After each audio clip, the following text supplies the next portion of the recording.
अस्सलाम वालेकुम, मैं हूं आपका मेज़बान समर अब्बास। आप देख रहे हैं मेरा यूट्यूब चैनल। नाज़रीन, आज दो तीन बड़ी इंपॉर्टेंट खबरें आप तक पहुंचानी है। कुछ मेरा एनालिसिस भी है, कुछ मेरी इत्तलात भी हैं। पीटीआई की स्ट्रेटजी क्या है, वो आने वाले दिनों में क्या करने जा रही है, कुछ दो तीन बड़ी अहम खबरें हैं।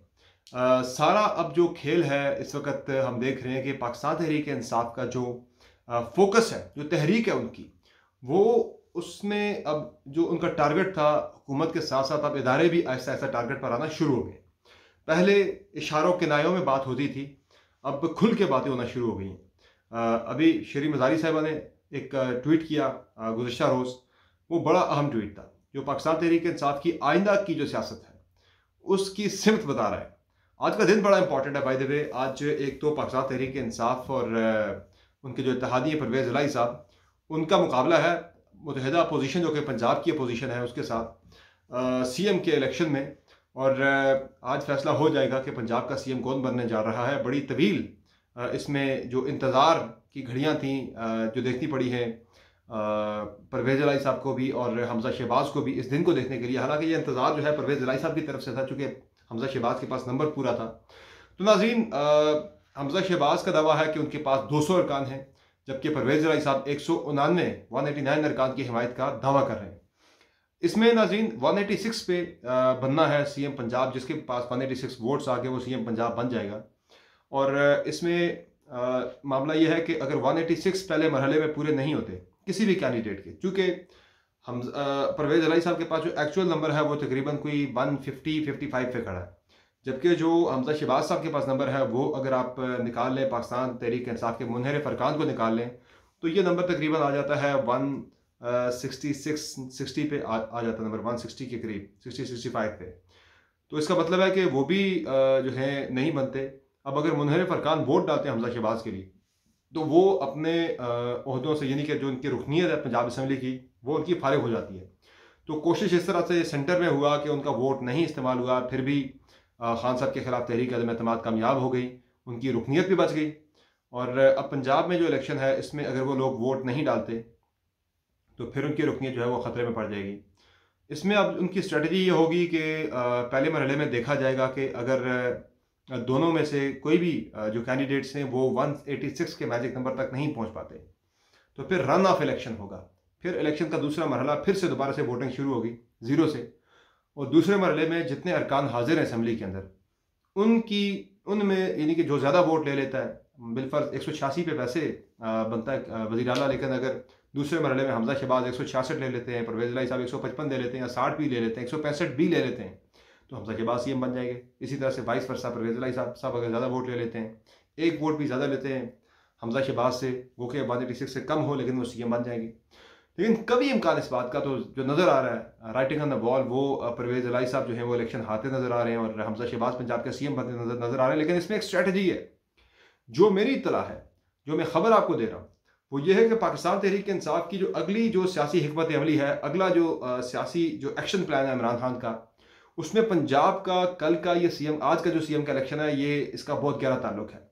आज अगर पाकिस्तान तहरीक इंसाफ को नहीं मिलता पंजाब, या उनके इत्तेहादी को नहीं मिलता, ये पंजाब चला जाता अगर हमजा शहबाज के पास, अपोजिशन के पास, तो उनका जो प्लान है मुल्क में फौरी तौर पर नए इंतखाबात की राह हमवार करना, वो ज़ाहिर नेशनल असम्बली में सिर्फ 100 इस्तीफ़ों से, यानी कि 125 इस्तीफ़े, लेकिन ज़ाहिर स्पेशल सीट से 25 के करीब इलेक्शन जो है वो 100 हल्कों पे होना है। ज़िमनी इलेक्शन मरहलावार हो जाएगा।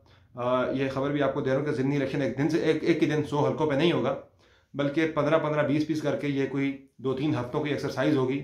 मरहलावार ये इंतखाबात करवाए जाएंगे। तो कौमी असम्बली में सिर्फ इलेक्शन करवाया जा सकता है, लेकिन अगर पंजाब की असम्बली अगर तहरील हो जाती है, पूरी असम्बली, वहाँ अगर इलेक्शन कराना पड़ता है, तो वो एक बहुत बड़ा चैलेंज बन जाएगा इलेक्शन कमीशन के लिए। चूँकि पंजाब सबसे बड़ा सूबा है, तकरीबन 300 सीटों पर इलेक्शन होता है, 296 पर। तो 296 या 300 एग्जैक्टली, बारह जितनी भी हैं, 290 से 300 के दरमियान सीट्स हैं जिन पर इलेक्शन होना है। तो इतना बड़ा इलेक्शन करवाना मुश्किल हो जाएगा। 300 के करीब वो हो गई, 100 ये हो गई, 400 हल्के ये हो गए, फिर केपी छोड़ देते हैं तो 150 हल्के वो भी आ जाएंगे बीच में। तो ये बड़ा मुश्किल हो जाएगा काम। ज़ाहिर है पीटीआई इस वक्त पूरी इनकी स्ट्रेटजी, पूरी कोशिश है इमरान खान साहब की कि ये जो पॉपुलैरिटी की वेव, इसी वेव पे सवार होते हुए पीटीआई जो है वो इलेक्शन में चली जाए। अगर अभी इलेक्शन होता है तो ज़ाहिर है तहरीक इंसाफ को, खान साहब को उसका बहुत फ़ायदा होना है।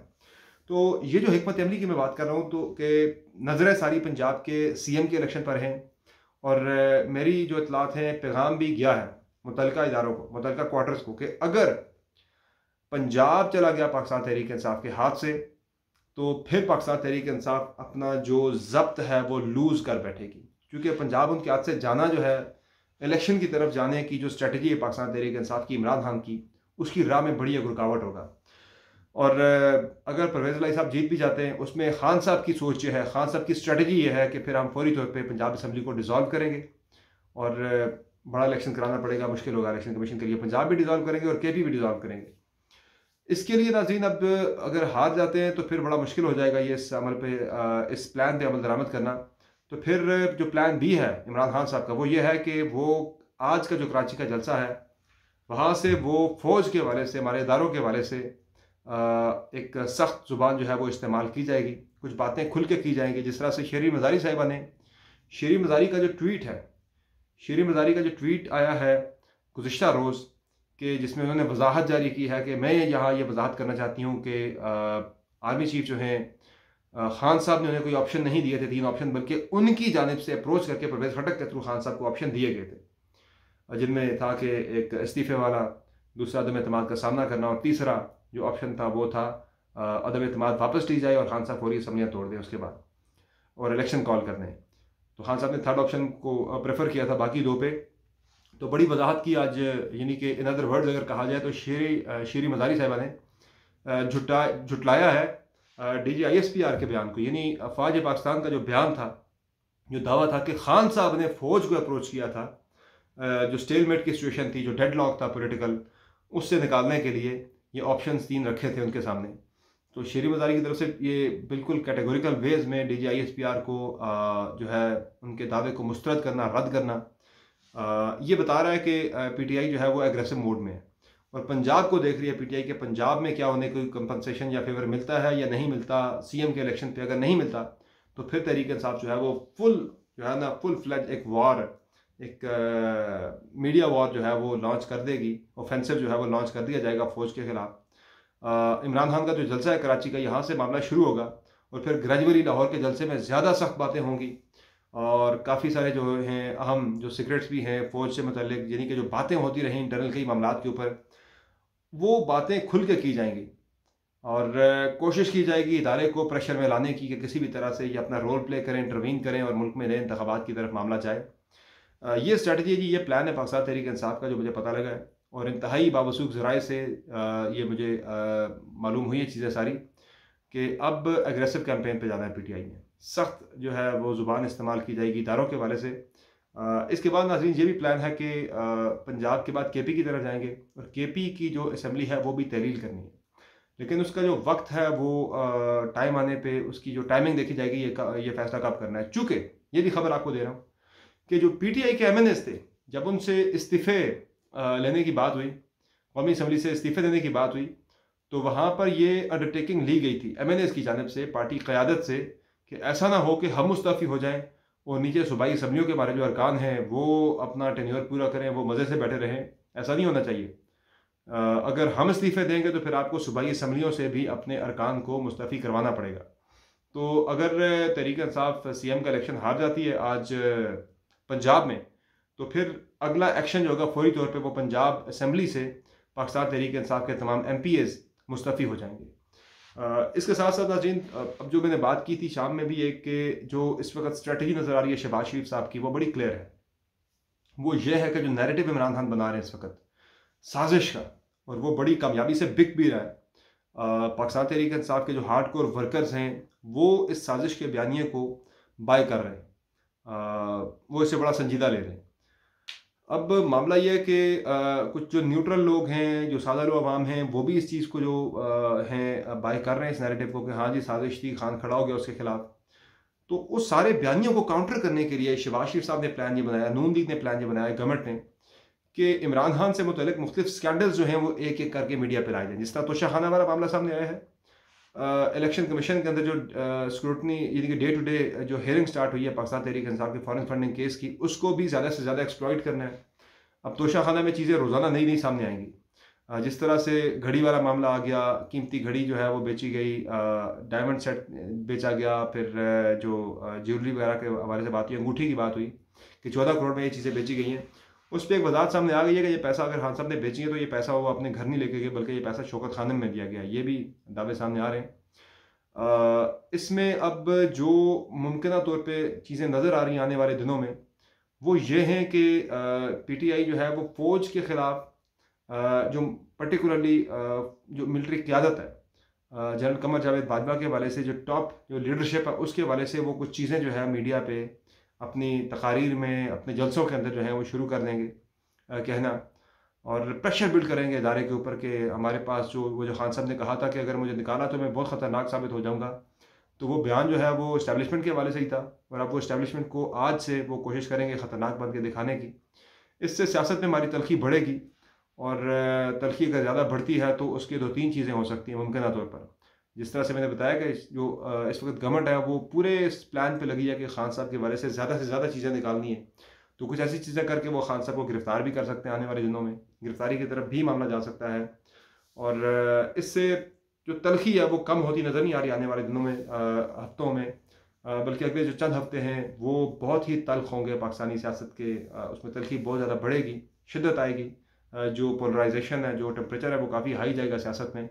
और हो भी सकता है कि अगर ज़्यादा एंटी बढ़ाती है पाकिस्तान तहरीक इंसाफ, सियासी माहौल ख़राब होता है, तो उससे मामलात इलेक्शन की तरफ जा सकते हैं। अब एजेंडा काफ़ी बड़ा है अपोजिशन के पास। अब वो चाह रहे हैं कि किसी भी तरह से नवंबर तक मिनिमम अपनी गवर्नमेंट को खींच के ले जाया जाए, क्योंकि नवंबर में नए आर्मी चीफ का तकर्रुर होना है। तो शहबाज साहब पूरी कोशिश करेंगे कि नवंबर तक उनकी गवर्नमेंट चले, नवंबर में वो नए आर्मी चीफ का तकर्रुर करें, उसके बाद फिर वो मामलात इंतखाबात की तरफ जाते हैं तो बेशक भले चले जाएँ। और काबीना जो है वो तकरीबन मामलात तय पा चुके हैं।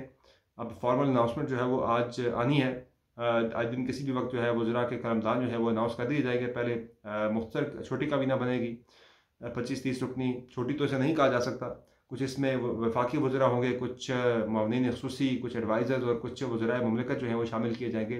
फिर इसे सेकंड मरहले में एक्सपैंड किया जाएगा, जिसमें नून लीग के बंदे ज़्यादा लिए जाएंगे। पहले मरहले में इत्तेहादियों से बंदे लिए जाएंगे, कुछ नून के होंगे सीनियर लीडर, कुछ इत्तेहादियों से लिए जाएंगे बंदे, और सेकंड फेज़ में जो है वो ज़्यादा लोग जो हैं वो नून लीग के अकोमोडेट किए जाएंगे। तो ये काबीना जाएगी, 55-60 रुकनी काबीना जाएगी ये जो बनानी है।